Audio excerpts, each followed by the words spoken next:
ముద్దు బిడ్డగా మనం ఆరాధించమైంది. మనం అబ్దుల్ కలాంని భారతరత్నగా కీర్తించుకున్నాం, రాష్ట్రపతిని చేసుకున్నాం.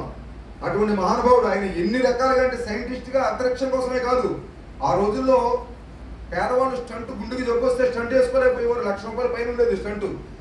ఈయన తయారు చేసిన స్టంట్ 10,000కి దొరికేలా స్టంట్ తయారు చేశాడు పేదవాళ్ళకి గుండె జబ్బు వస్తే రక్షించుకోవడం కోసం.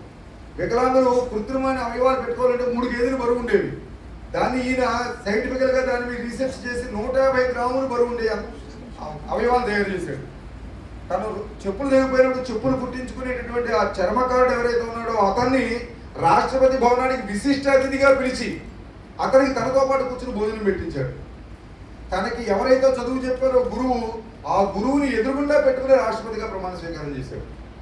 తను రాష్ట్రపతి భవనంలో పదవీ కాలం పూర్తయిపోయిన తర్వాత ఒక చిన్న పెట్టి షూట్ కేసు తీసుకుని బయటకు వచ్చేసాడు.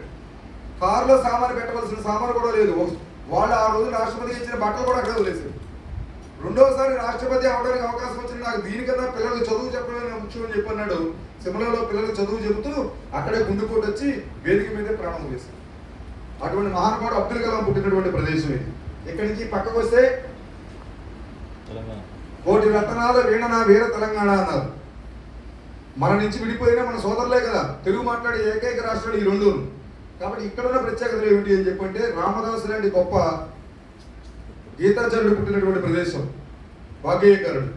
దాంతోపాటు రాణి రుద్రమదేవి లాంటి పౌరుషమైనటువంటి వనిత భర్త చనిపోయిన 17 యుద్ధాలు జరిగితే అన్నింటిలోనూ విజయం సాధించింది.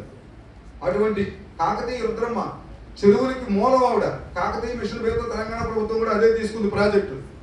ఆలయాలు కట్టించింది, సత్రాలు కట్టించింది, మగవాడిలా విద్యలు నేర్చుకుంది. చాలా మందికి మగపిల్లాడు అనుకున్నారు ఆవిడ చూసి. చెడ్డజోరుగా ఆవిడ ఆడపిల్లైనా కూడా పరిపాలన చేసింది. జనరంజకమైన పరిపాలన చేసినటువంటి వీర వనిత కాకతీయ రుద్రమ్మ ఓరుగల్లు కోట నుంచి పరిపాలన చేసింది. అలాగే ఇక్కడ పుట్టినటువంటి మహానుభావుడు కాళోజీ నారాయణరావు.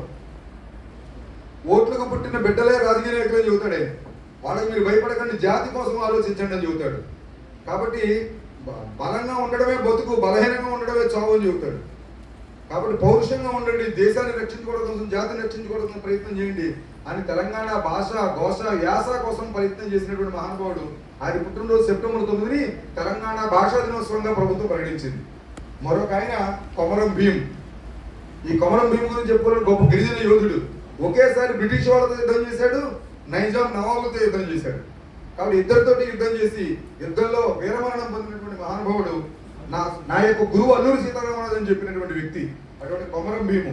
తొలి తెలుగు ప్రధానమంత్రి పివి నరసింహరావు కూడా ఇక్కడి నుంచే, తొలి మహిళా గవర్నర్ సరోజినీ నాయుడు కూడా ఇక్కడి నుంచే పుట్టారు. ఇది తెలంగాణకు సంబంధించింది. ఇక్కడ మరొక